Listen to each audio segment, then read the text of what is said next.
senhores telespectadores, o nosso programa de hoje é uma viagem ao pé da porta. Se o telespectador saia de manhã de casa, a um sábado ou um domingo, vá ali àquela estação, ao pé do Terreiro de Paço, ao pé do Sul e Sudeste, compre um bilhetezinho destes.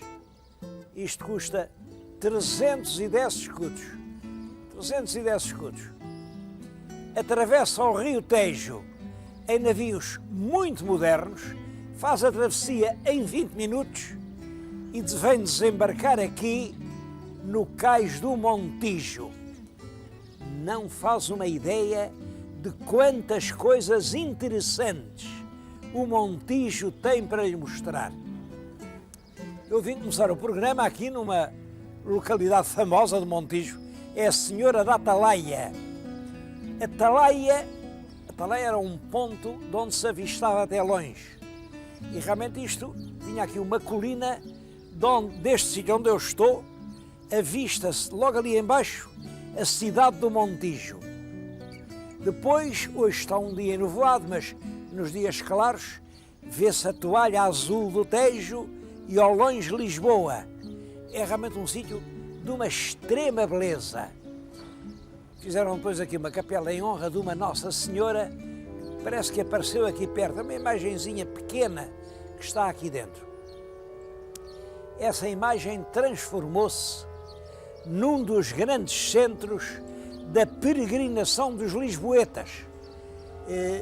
Em certos dias do ano vinham grandes grupos de gente de Lisboa, aqui de todas estas terras à volta, e traziam as suas velas, as suas ofertas à Senhora da Atalaia. A Senhora da Atalaia era, sobretudo, boa para salvar os marinheiros que andavam sobre as ondas do mar. Muitos desses marinheiros, ali dentro, guardam as suas recordações. Aquela Casa das Ofertas, só por si, é um museu. Doenças, o quartinho do doente, o doutor a receitar, o milagre da menina que escapou do ataque do cão, aquele belíssimo quadro, não sei quem é o autor, mas é um belíssimo quadro dos fins do século XIX, representa aqui a Romaria, milhares e milhares de pessoas, diz que chegavam a juntar-se aqui 8 a 10 mil pessoas. Hoje vem muito menos, mas continuam a vir grupos de romeiros cumprir as suas promessas. Temos ali a prova.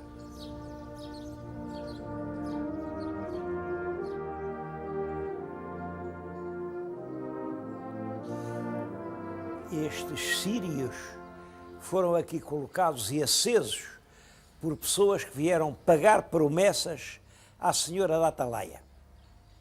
Bom, sobre esta palavra sírio, tem ultimamente havido uma certa discussão. Diz que sírio é uma romaria, sírio é uma... Bom, sírio é apenas isto. Sírio, uma vela de cera. Devo dizer que esta vela de cera que eu lhe estou a mostrar pesa 50 gramas. Os peregrinos da Senhora da Atalaia, no primeiro regulamento que eu conheço, que é de 1507, obrigavam-se a trazer um círio como este, mas cada um com o peso de um arrátel de cera. Um arrátel eram 465 gramas. Eu fui à procura de um arrátel de cera virgem, está aqui. Isto é um arrátel de cera virgem, ainda não está transformado em vela, em círio, e era isto que cada peregrino se comprometia a trazer e a oferecer sem estar aceso, aqui na Senhora da Atalaia. Como calculam, a cera tinha nessa altura muito valor, a cera era o principal artigo da iluminação das casas e, portanto, é claro, receber muitas arrobas de cera, não sei se toneladas, em cada ano, isso era um grande rendimento para as igrejas. Como esses grupos que vinham de toda a parte, vinham das aldeias, cada um tinha que trazer um círio, o nome de círio passou da tocha para o próprio grupo. Os grupos que traziam os sírios chamaram-se eles próprios os sírios. E vinham aqui muitos sírios, muitos. Há aqui na Casa das Ofertas um quadro, aliás, um belíssimo quadro, que representa a chegada de um sírio à Senhora da Atalaia. É, portanto, enfim, um retrato deste mesmo lugar onde estou há cerca de 100 anos.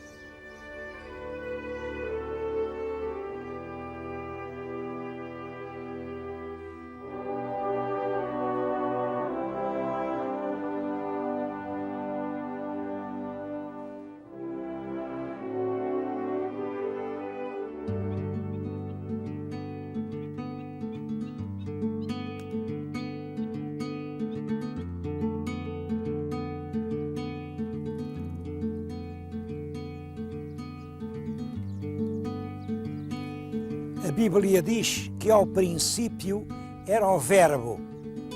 Eu acho que aqui no Montijo se pode dizer que ao princípio era o sal.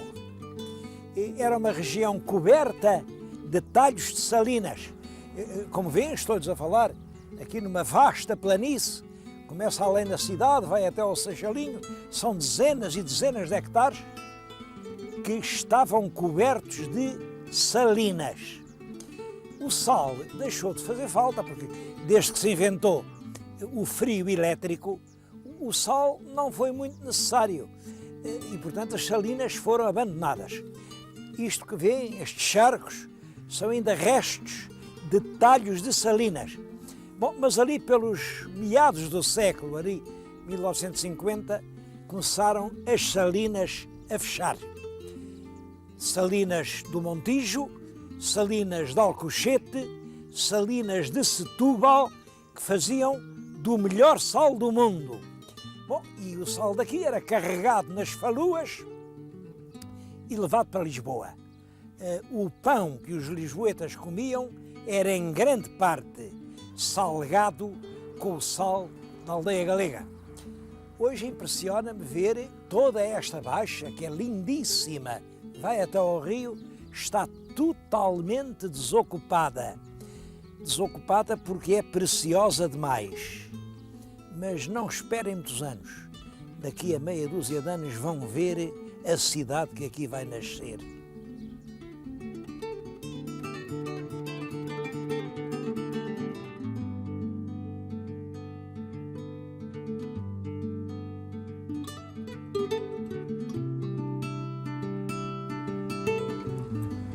Outra grande riqueza da terra foi o barro.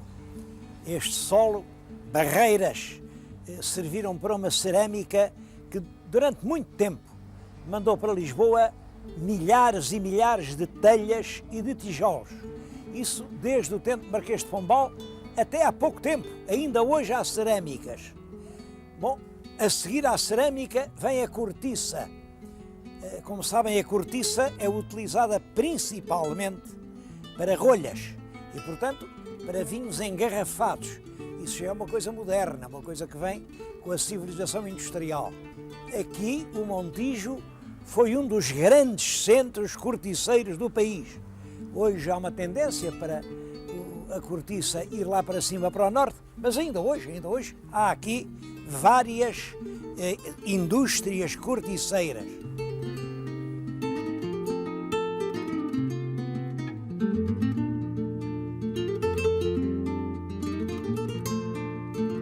Outra atividade muito importante e que ainda hoje tem uma certa consistência era a da suinicultura. Portanto, o tratamento das carnes de porco, que eram aqui abatidos, as carnes eram aqui tratadas e mandadas para Lisboa.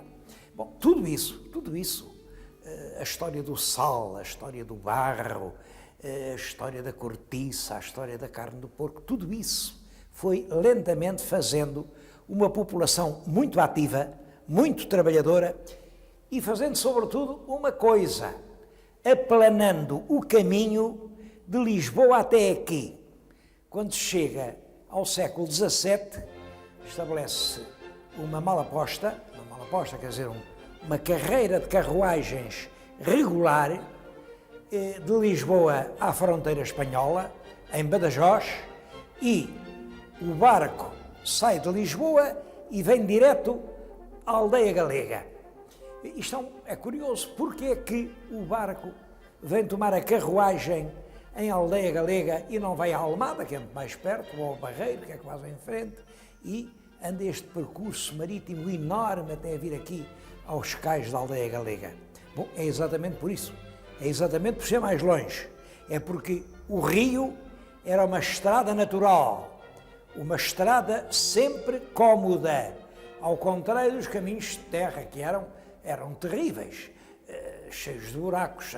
Portanto, até onde se podia vir de barco, vinha-se de barco. E o ponto mais distante de Lisboa era aqui o cais da aldeia galega. Naquele mapa que agora estão a ver, compreendem perfeitamente isso. Bom, e é por isso que aqui puseram o início da Malaposta. Eu estou a olhar ali para a imagem das carruagens da Malaposta e a ler aqui a tabela dos preços e a perceber uma coisa que eu nunca tinha percebido. Aprender até morrer, não há dúvida nenhuma. Como sabem, diz-se estar na berlinda, quando uma pessoa é uma pessoa importante, quando uma pessoa ocupa assim um cargo de alguma evidência e diz, fulano está na berlinda. Eu não percebia, está na berlinda porquê? Bom, a explicação vem da Malaposta. Estão aqui os preços e os preços. Na berlinda era mais caro. A berlinda era aquele compartimento da frente. Era ali que havia menos pó, era ali que fazia menos solavancos e era ali que tinha mais visibilidade. Vinham na berlinda. Por isso, nessa altura, estou a falar agora a tabela de preços já do século XIX, do Montijo a Badajoz, na berlinda pagavam-se 12.000 réis. Se fosse na carruagem de trás, que se chamava o interior, no interior eram 10.000 réis. Qualquer destes preços, 12.000 réis ou 10.000 réis, eram muito elevados, muito elevados. Quer dizer que nesta altura viajar era caríssimo. Bom, e só as pessoas realmente muito bem instaladas é que se podiam dar ao luxo de viajar na berlinda. Foi aqui, no Montijo, que eu vim agora aprender o que significa estar na berlinda.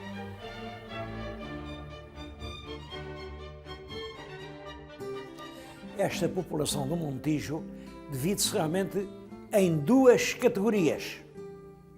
A gente do mar, gente de Mariantes, e a gente da terra, gente do arado. Pode-se dizer aqui o mesmo que se diz da gente da Figueira da Foz. Aqui no Montijo, quem não rema, já remou. Quem não cava, já cavou. Se não foi ele, foi o avô. É, portanto, uma gente essencialmente popular. Bom, e isso explica que tenham sido, desde há muito tempo, uma gente republicana. Esta gente desejava a República ainda antes de haver República. É muito curioso que eles proclamaram a República, nos Passos do Conselho, não foi em 5 de outubro, como nós lá em Lisboa, foi na véspera, foi no dia 4 de outubro. Proclamar a República em 5 de outubro não foi favor nenhum, porque realmente a Revolução tinha ganho e, portanto, a República era o regime dos triunfadores. Agora, no dia 4, isso sim, era preciso coragem, porque no dia 4 ainda ninguém ia saber quem é que ia ganhar aquela guerra. E esta gente proclamou a República. Estou-lhes a falar junto de uma estátua, uma cerâmica, que eu acho que é muito original, representa a República, lá está ela com o seu barrete frígio, tem uma espada para matar a oposição e pega na bandeira. Bom, esta imagem, em Lisboa, no Museu da República, não há nenhuma, e é pena. Esta imagem foi mandada fazer aqui por um habitante da aldeia galega, nessa altura chamava-se aldeia galega, para pôr na frontaria do seu prédio.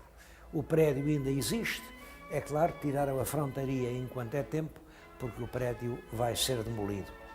o que é pena. Mas há outras lembranças. Logo ao perto está a casa de um homem que mandou pôr nas almofadas das portas o barrete frígio.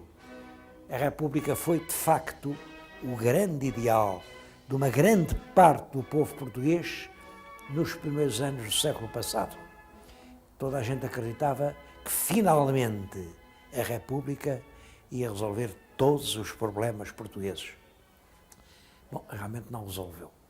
Nem a República, nem nenhum regime pode resolver. Os nossos problemas só podem ser resolvidos com a força das nossas mãos.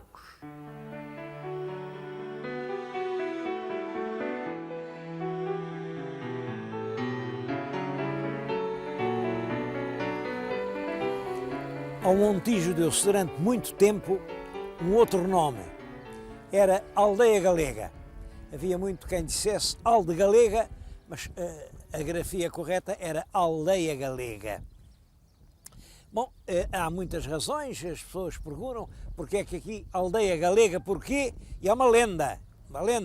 Diz que havia aí uma taberneira chamada Alda, que tinha aqui uma loja muito boa, onde as pessoas paravam, vinham de propósito até cá, à loja da Alda Galega.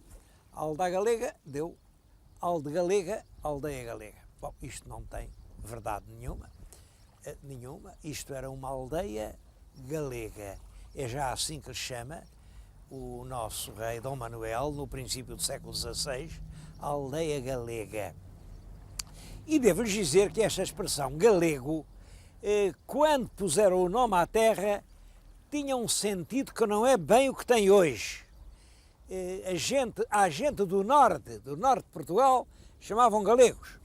É muito possível que esta terra aqui fosse um colonato estabelecido logo na altura da conquista de Lisboa, porque esta era a porta para penetrar no Alentejo. E, portanto, ele pôr aqui uma série de gente lá de cima, bastava isso para que lhe chamassem Aldeia Galega. Bom, o que acontece é que, pelo tempo fora, a palavra galego foi, de certo modo, desprestigiando. Aqui há 100 anos, em Lisboa, os galegos eram uns pobres homens, eu ainda os vi, era eu miúdo, em toda a esquina havia um par de galegos, chamavam-lhe por isso os moços de esquina. Moços de esquina, eles estavam com uma grande vara e um maço de cordas. Eram eles quem faziam as mudanças de mobília. Quando uma pessoa queria levar um móvel lá para cima, para o terceiro, quarto, quinto andar, chamavam-se dois galegos, faziam a mudança a pau e corda. Também eram eles os aguadeiros. Andavam com um barril, anunciavam água e levavam água antes da canalização. Bom, até diziam que estes lisboetas são tão estúpidos que a água é deles e nós vendemos-lhe. Bom, eles prestavam o serviço de levar a água até ao interior das habitações. Além disso, o galego fazia recados, daí que também lhe chamavam os moços de recados. Reparem, é uma cidade que não tem telefones, onde o vizinho da frente quer mandar um recadinho à vizinha do outro lado da rua e chama-se um galego. O galego lá embrulha o papelinho, leva-o de escondido, lá faz o sinal, bate à porta da menina, entrega o recado. Bom, e também havia outros recados, com certeza. Mas os homens das mudanças, abastecedores de águas, que davam os recados, eram os galegos. Isso hoje acabou.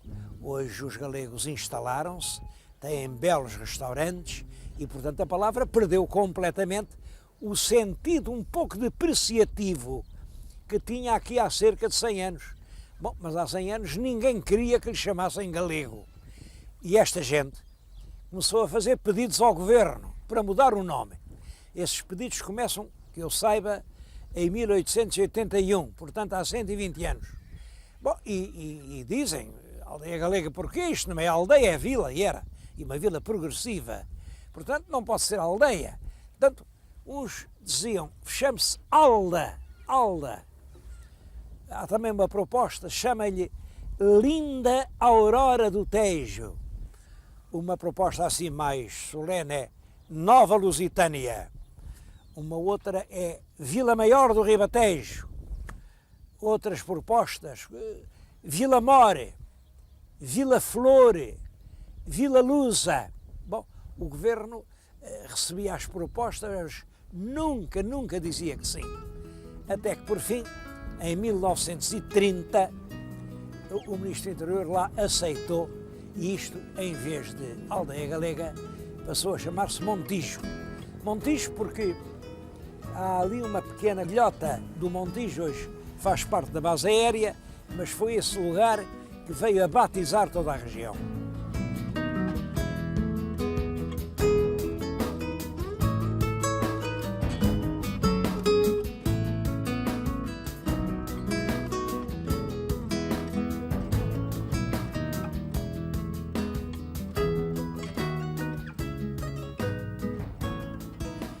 Mas para contar a história do Montijo, eu encontro uma certa dificuldade por isto. Então, isto começa com a economia do sal, mas as salinas acabaram. Depois continua com a economia da cortiça, que sobe do Algarve até aqui, mas a cortiça foi-se embora, já cá não está. Segue-se o tempo da cerâmica, é com tijolos amassados aqui, que se constrói em grande parte a cidade de Lisboa. Bom, mas as cerâmicas fecharam. Depois das cerâmicas, o que é que vem? Olhem, a suinicultura, a carne de porco, grandes fábricas, também já fecharam quase todas. E como é que se explica que uma terra em que quase tudo fechou, continua a crescer a olhos vistos? Tem hoje 25 mil habitantes. Todos os dias vemos, diante dos nossos olhos, crescer bairros novos, bairros cada vez mais confortáveis. Nesta altura estão em construção cerca de 5 mil fogos. Então, que história é esta de uma cidade que cresce à custa de quê? Bom, a explicação está nisto. Em primeiro lugar, é uma cidade que sabe apanhar as necessidades novas do tempo que vive. Hoje, uma grande parte do Montijo está a fazer flores. Flores. Eu ouvi falar, estou a falar-lhes de uma estufa enorme, como veem. Bom, mas junto desta está outra, e outra, e outra, e outra, e outra. Há aqui 10 hectares de estufas que têm milhões de flores. E isto é uma unidade, porque na região de Setúbal há cerca de 20 grandes unidades de floricultores. É aqui que se produzem 60% das flores consumidas em Portugal. Bom, depois, aqui o Montijo compreendeu o que é este encanto de estar em frente de Lisboa. Uma pessoa chega ali a Agar e em 20 minutos põe-se no centro de Lisboa. Poucos sítios estão tão perto do emprego como estes novos bairros que agora estão a fazer no Montijo. Claro que vai nascer aqui um grande parque residencial, uma Lisboa da Rive Gauche, onde toda a gente vai ter gosto de viver. Claro, desde que se resolvam alguns problemas, e há um que eu não podia deixar em suspenso. É essencial iniciar a batalha da despoluição do Rio Tejo. O rio pode perfeitamente transformar-se num motivo de atração e por agora hão de concordar que não é.